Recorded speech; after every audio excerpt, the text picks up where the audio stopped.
ঈদের দিন রেগুলার সেমাই রান্না তো প্রত্যেক বাড়িতেই হয়। তবে আপনি যদি ইউনিক কিছু বানাতে চান তাহলে এটা বানাতে পারেন। ঈদের আগেই না হয় একটু ঝালাই করে নিবেন। এটা এত বেশি সুন্দর দেখতে আর এত মজার খেতে। আলহামদুলিল্লাহ।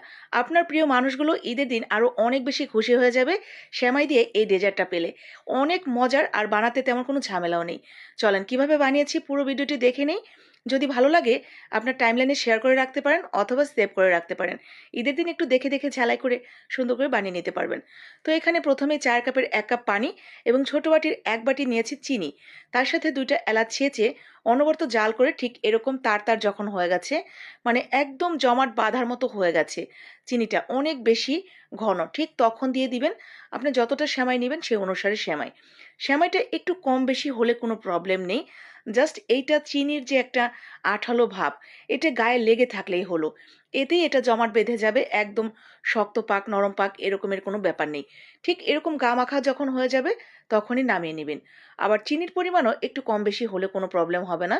জাস্ট আপনি খেয়াল রাখবেন যে এটা অনেক বেশি আঠালো হয়ে গেছে কিনা। ঠিক এরকম পানি, পানি আঠালো, আঠালো থাকতেই এটা সেমাই দিয়ে দিবেন। এরপর মিশিয়ে নিয়ে সাথে, সাথে এই কাজটা করবেন। নয়তো দেখা যাবে এটা অনেক বেশি শক্ত হয়ে যাবে এটা আপনি দিতে, দিতেই। তো এরকম বাটি বা যেকোনো কিছু আপনার কেকের মোল্ড ছোট, ছোট কাপ কেকের, তো সেগুলোর মধ্যে দিয়েও কিন্তু আপনারা এই যে এই শেপটা করে নিতে পারবেন। জাস্ট ১ চামচ, ১ চামচ করে দিয়ে এইভাবে তুলে নেবেন। বাটির নিচে রান্নার তেল অথবা একটু ঘি মেখে নিবেন। এতে করে খুব সহজেই উঠে আসবে। তো দেখবেন এটা দিতে, দিতেই শক্ত হয়ে গেছে। এরপর সবগুলো তুলে নিবেন। তো আমার হয়ে গেছে। এখন যেই কড়াইটাতে আমি সেমাইটা করেছিলাম সেটা না ধুয়েই ওইখানে ১ কাপ পরিমাণ গরুর দুধ দিয়ে দিয়েছি। আগে থেকে একটু জাল করে ঘন করে নেবেন। এরপরে এখানে আমি বড় চামচের ৩ চামচ দিয়েছি গুঁড়া দুধ। গুঁড়া দুধটা একটু বেশি করে দিবেন, খেতে ভালো লাগবে। এরপরে সামান্য একটু ওই লাচ্ছা সেমাই আমি এখানে এড করে দিয়েছি। লাচ্ছা সেমাইটা দিলে এটা দেখতেও যেমন সুন্দর লাগে, আবার খেতেও ভালো লাগে।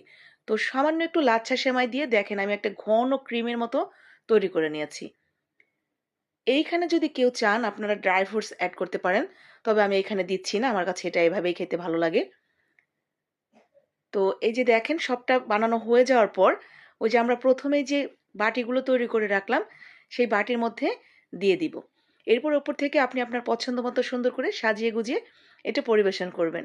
আপনার বাসার প্রিয় মানুষগুলো এটা দেখার সাথে সাথে দেখবেন মুচকি হেসে বলবে, এত সুন্দর করে বানিয়েছো তুমি, কি করে বানালে, এটা কোথা থেকে শিখলে, এত খুশি হয়ে যাবে। আর খাওয়ার পর জাস্ট প্রশংসা করতেই থাকবে। ঈদের দিনের খুশিকে আরো খুশি করে নিতে, আনন্দটাকে আরো বানিয়ে নিতে পারেন সেমাই দিয়ে এই চমৎকার ডেজার্টটি। ভালো লাগলে বানাবেন, লাইক, কমেন্ট, শেয়ার করে দিয়েন।